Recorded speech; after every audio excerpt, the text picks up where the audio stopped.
judul atau topik ke-9 pada hari ke-9 malam permintaan doa, yaitu apakah saya bekerja untuk Allah atau apakah Allah bekerja melalui saya.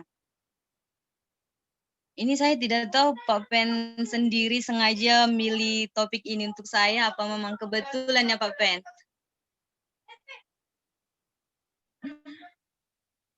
Jadi di sini dibilang Kebetulan Bu. kebetulan ya Pak Pen ya. Rencana Tuhan berarti, bukan rencana saya. Baiklah. Di ayat inti kita di Galatia 2 ayat 20. Namun aku hidup, tetapi bukan lagi aku sendiri yang hidup, melainkan Kristus yang hidup di dalam aku. Diciptakan untuk pekerjaan baik. Gisold, seorang mahasiswa teologi dari Austria, putus asa. Dia telah diundang untuk menginjil di Kenya, tetapi hanya 30 tamu yang muncul setiap malam selama minggu pertama. Dia berharap lebih banyak lagi karena frustasi dia mengunci diri di kamarnya dan berdoa selama 4 jam. Dia bentangkan semua keputusasaannya di hadapan Allah. Dia menyerahkan dirinya dengan seluruh keberadaannya dan menunggu. Dia yakin Allah telah mendengarkan meskipun ketakutan dan keraguan masih mengganggunya. Kemudian tibalah pertemuan malam 600 orang. Luar biasa ya. Tiba kemudian dia punya 700. Lalu pertemuan berikutnya 1000 orang. Pada akhirnya 39 orang dibaptis oleh kasih karunia Allah. Jadi di sini hamba Tuhan yang bernama Gisold, luar biasa ya. Tuhan langsung tidak berlama-lama sepertinya menjawab doanya. Dia di sini dibilang berdoa selama 4 jam. Saya belum pernah melakukan berdoa selama 4 jam ya. Paling lama itu udah paling lama, paling yang 1 jam. Jadi kita belajar dari hamba Tuhan ini untuk dikatakan di sini, saya juga setelah membaca ini dikuatkan ya, dia berserah penuh seluruh keputusasaannya di hadapan Allah. Dia menyerahkan dirinya dengan seluruh keberadaannya dan menunggu. Ini yang harus kita lakukan, menunggu janji Tuhan dengan sabar. Puji Tuhan, dikatakan di sini pada akhirnya 39 orang dibaptis oleh kasih karunia Allah. Sungguh pekerjaan Tuhan yang luar biasa, dan doa daripada si Gisold, Tuhan jawab dengan sempurna. Setiap kali kita mencoba hal-hal besar untuk Allah, kita menghadapi pertanyaan penting. Apakah saya bekerja untuk Allah dengan kemampuan manusia saya? Atau apakah Allah bekerja melalui saya dengan kemampuan ilahinya? Alkitab membahas misteri bagaimana Allah yang kuat bekerja melalui manusia yang lemah. Karena kita ini buatan Allah, diciptakan dalam Kristus Yesus untuk melakukan pekerjaan baik yang dipersiapkan Allah sebelumnya. Ia mau supaya kita hidup di dalamnya. Di Efesus 2 ayat 10. Ayat ini mengacu pada 2 pekerjaan Allah. Tuhan telah menciptakan kita di dalam Kristus. Yesus inilah hidup baru yang Dia berikan kepada kita di dalam Kristus. Yang di sini katakan Allah melakukan pekerjaan kedua di dalam kita, yaitu pekerjaan baik yang telah Dia persiapkan untuk kita lakukan. Bagaimana kita harus hidup agar Allah dapat melakukan pekerjaan ini melalui kita? Hidup dalam Roh Kudus. Sampai mereka menerima Roh, mereka tidak dapat menyadari apa yang Allah dapat lakukan melalui mereka. Hidup dalam penyerahan penuh kepada Kristus, Ia yang akan menyerahkan diri sendiri sepenuhnya kepada Allah akan dituntun oleh tangan ilahi. Sementara Ia menyimpan pelajaran-pelajaran dari kebijaksanaan ilahi. Suatu perintah yang suci akan dipercayakan kepadanya. Kisah Para Rasul halaman 239. dengan menyelesaikan tugas yang telah Allah persiapkan untuk kita. Kita bertumbuh dalam iman dan kemampuan spiritual dan mental kita berkembang. Bahkan kegagalan kita menyimpan pelajaran berharga karena kita belajar bahwa tidak ada upaya manusia yang bisa berhasil tanpa Allah sebagai pusatnya.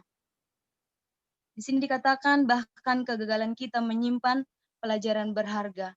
Ya benar, di firman Tuhan juga ada banyak hamba-hamba Tuhan, tokoh-tokoh Alkitab ketika mengalami kegagalan, tetapi dia melakukan penyerahan total seperti yang di kesaksian yang tadi saya bacakan, dan menunggu janji Tuhan. Ketika kita percaya, ketika iman kita sampai ke sana, tidak berhenti di pertengahannya seperti Yudas misalkannya, dia bertemu dengan Tuhan. Dia tatap muka, dia berbicara, tapi dia melakukan kesalahan, tapi dia mengalami kegagalan. Tapi hamba Tuhan yang lainnya juga seperti si Petrus, dia menyangkal Tuhan Yesus, tetapi dia menyesali perbuatannya dan bertobat dan menyerahkan dirinya sepenuhnya kepada Tuhan. Ellen G. White menulis, kemasyhuran firman itu tidak ada gunanya tanpa kehadiran dan pertolongan Roh Kudus yang terus-menerus. Kerinduan segala zaman, 2 halaman 314. Bukan oleh keperkasaan maupun dengan kekuatan. Dan seperti halnya, pengkhotbah harus diberdayakan oleh Roh Tuhan. Demikian pula dengan penulis materi spiritual, jika keselamatan Allah ada pada orang yang menulis untuk koran, semangat yang sama akan dirasakan oleh pembaca. Namun, sepenggal tulisan ketika penulis tidak hidup sepenuhnya untuk kemuliaan Allah, tidak sepenuhnya berbakti kepadanya. Malaikat merasa kurang dalam kesedihan. Mereka berpaling dan tidak membuat pembaca terkesan, karena Allah dan Roh-Nya tidak ada di dalamnya. Kata-katanya bagus, tetapi tidak memiliki pengaruh hangat dari Roh Allah. Ellen G. White Letters and Manuscript Vol 1 P532. Prinsip ini berlaku untuk semua tugas, baik pelayanan, mengajar, memimpin proyeksi misi, melatih anak, atau apapun. Bukan kekuatan yang berasal dari manusia yang membuat pekerjaan berhasil. Adalah kekuatan kecerdasan surgawi yang bekerja dengan agen manusia yang membawa pekerjaan kesempurnaan. Christian Service halaman 260. Di sini ya cukup jelas dikatakan, bukan kekuatan yang berasal dari manusia yang membuat pekerjaan berhasil. Ya benar, kita apapun yang saat ini kita peroleh, apapun saat ini kita dapatkan, kalau kita renungkan kembali semua apa yang sudah kita terima, benar bukan kekuatan kita. Tanpa kasih karunia Tuhan, kita tidak ada apa-apanya. Jadi benar kita harus benar-benar bersyukur bagaimana Tuhan bekerja dalam hidup kita masing-masing. Bahkan ketika Yesus dari Nazaret berada di dunia ini sebagai manusia, ia bergantung setiap hari pada hubungannya ke surga. Oh, luar biasa ya. Ia bergantung setiap hari hubungannya ke surga. Tentunya kita juga umat-umat Tuhan, meskipun dalam pergumulan seperti yang hamba Tuhan alamin tadi, kita harus bergantung setiap hari pada hubungannya ke surga. Kita sudah tahu ya, bergantung yang seperti apa. Benar-benar mengandalkan Tuhan, bertanya kepada Tuhan, menangis kepada Tuhan gitu. Semua kita umat-umat Tuhan tentunya mengalami pergumulan masing-masing yang tentunya saya tidak ketahui dan sebaliknya. Mari kita bertekun dan menyerahkan dan bergantung setiap hari pada hubungan ke surga. Dia bertanya kepada murid-muridnya, tidak percayakah engkau bahwa aku di dalam Bapa dan Bapa di dalam aku? Apa yang aku katakan kepadamu, tidak aku katakan dari diriku sendiri, tetapi Bapa yang diam di dalam aku, dialah yang melakukan pekerjaannya. Yohanes 14 ayat 10. Atau mari kita lihat Rasul Paulus. Bagaimana seorang pria dapat melakukan pekerjaan misi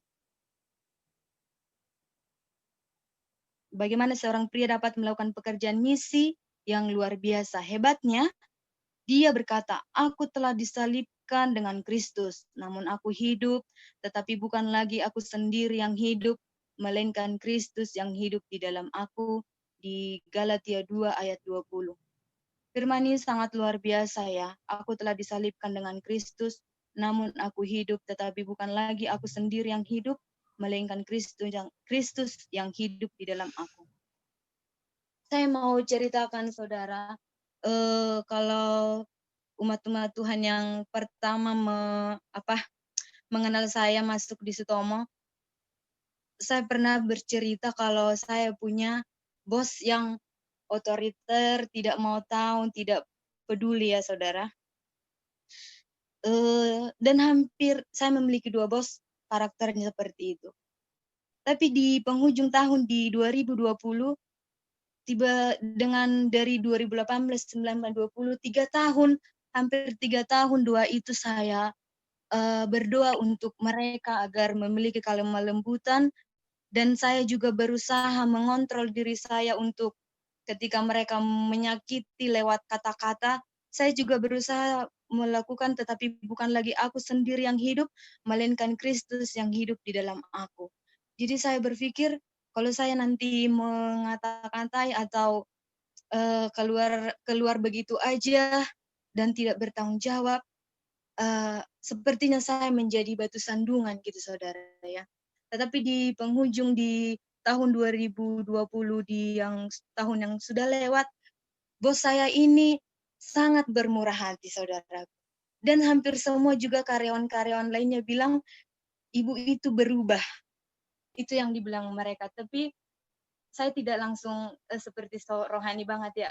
Kan saya mendoakannya tidak begitu saudara. Iya, mungkin dia sudah menyadari hidup ini sudah semakin singkat atau karena pandemi gitu saudara.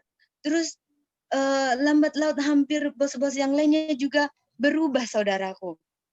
Terus baru-baru ini juga 2 hari yang lalu bos saya ngomong gini, "Kenapa ya Teti kamu tidak bertahan di sini? Padahal ini sangat tidak menyenangkan dan saya sering marah-marah." Terus saya bilang, "Gini ya Pak, saya bukan melayani manusia, tapi saya melayani Tuhan. Itulah yang saya terapkan selama ini. Kenapa bisa saya bertahan di bawah pimpinan Bapak?"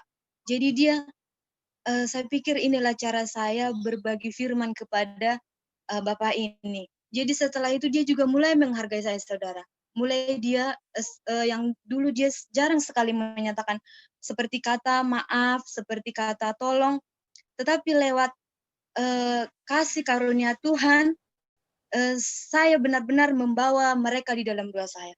Saya menangis kepada Tuhan, saya ceritakan semuanya, bagaimana kesedihan yang saya alami selama di pekerjaan. Benar-benar Tuhan bekerja. Itu saya masuk di perusahaan ini 2018, di penghujung tahun hingga pada di Januari 2021, Tuhan benar-benar bekerja untuk mereka, melembutkan hati mereka. Jadi kalau mereka juga salah, sudah belajar menyatakan maaf, oh saya yang salah. Tapi di sebelum-sebelumnya itu saudaraku, itu tidak jarang sekali saya dapatkan. Puji Tuhan. Jadi mari kita bersama-sama bersabar menempatkan diri kita bahwa kita ini hidup di dalam Kristus, bukan diri kita sendiri lagi, tapi karena kita mengenal Tuhan Yesus. Paulus menyerahkan otonominya dan membiarkan Kristus memimpin hidupnya. Dia menjelaskan, sebab aku tidak akan berani berkata-kata tentang sesuatu yang lain, kecuali tentang apa yang telah dikerjakan Kristus olehku, yaitu untuk memimpin bangsa-bangsa lain kepada ketaatan, oleh perkataan dan perbuatan, oleh kuasa tanda-tanda dan mujizat-mujizat, dan oleh kuasa roh. Roma 15 ayat 18 19 TB. Kuncinya adalah berada di dalam Kristus. Saudara-saudara yang dikasihi Tuhan, mari kita memegang kunci yang firman Tuhan katakan pada saat ini, yaitu berada di dalam Kristus. Kadang-kala memang ini bukan perkara yang mudah ya, tetapi kita menghitung berkat-berkat Tuhan, menghitung bagaimana Dia membela kita. Dikatakan di sini, Allah ingin melakukan hal-hal luar biasa, bahkan sampai hari ini. Rencananya jauh melampaui kemampuan kita sendiri hanya dengan hubungan doa yang konstan. Dengannya kita dapat melaksanakan tugas yang telah Dia persiapkannya dengan hubungan doa yang konstan, dengannya kita dapat melaksanakan tugas yang telah Dia persiapkan. Intinya di firman Tuhan pada saat ini katakan, benar-benar berserah kepada Tuhan dan kuncinya adalah berada di dalam Kristus. Ia mengundang kita, berserulah kepadaku, maka aku akan menjawab engkau dan akan memberitahukan kepadamu hal-hal yang besar dan yang tidak terpahami, yakni hal-hal yang tidak kau ketahui. Yeremia 33 ayat 3. Kembali lagi saudaraku, amat-amat Tuhan, saya dikuatkan oleh firman ini. Makanya tadi saya bilang ke Pak Pendeta ini sengaja atau kebetulan gitu. Tapi saya percaya pas saya baca ini adalah Roh Kudus yang mengarahkan. Ada 2 dikasih Pak Pendeta kepada saya. Lupa hari apa, tapi salah satunya pilihannya hari Kamis. Tapi saya lihat hari Kamis aja Pak Pen gitu ya. Jadi saya memang diteguhkan setelah saya baca, beberapa kali juga saya jatuh seperti bacaan mission, seperti setiap saya disuruh, itu benar-benar mengarahkan kehidupan saya. Jadi sepertinya Tuhan mengingatkan lewat firman-Nya bahwa harus bangkit lagi. Saya bacakan sekali lagi, berserulah kepadaku, maka aku akan menjawab engkau dan akan memberitahukan kepadamu hal-hal yang besar dan yang tidak terpahami, yakni hal-hal yang tidak kau ketahui. Mari kita imani firman ini, umat-umat Tuhan, saya dan saudara, untuk benar-benar berseru, apapun yang kita alami, sepahit apapun yang kita alami, mari kita benar-benar mengandalkan Tuhan, jangan mengandalkan manusia, karena manusia akan mengecewakan kita. Tapi Tuhan akan setia. Walaupun memang kita diproses, itu pasti. Tapi setelah kita pelajari firman Tuhan, tokoh-tokoh Alkitab, Tuhan memproses mereka mati-matian, bahkan sampai terseret-seret. Tapi kalau kita setia, kalau kita lemah, kita baca firman, kita bangun mesbah doa, kita berseru kepada Tuhan, Dia akan mengasihi kita. Berdoa melalui firman Allah, kemampuan manusia, hasil manusia. Dan Musa dididik dalam segala hikmat orang Mesir. Ia berkuasa dalam perkataan dan perbuatannya. Di sini katakan, dan Musa dididik dalam segala hikmat. Kita sudah tahu ya firman ini bagaimana perjalanan Musa. Dan ia berkuasa dalam perkataan dan perbuatannya. Kita juga sebagai umat-umat Tuhan, kita kadangkala hari ini saya pikir itu adalah suara Roh Kudus. Hari ini saya mengalami meskipun saya bilang tadi bahwa saya sudah berubah, tapi belum sempurna. Tapi kalau sekitar 70% saya lihat perubahan di dalam dirinya. Tiba-tiba saudara, dia membentak saya lewat telepon. Dia mengatakan hal-hal yang menyakiti hati saya. Tetapi Tuhan sepertinya berbicara kepada saya seperti ini. Jika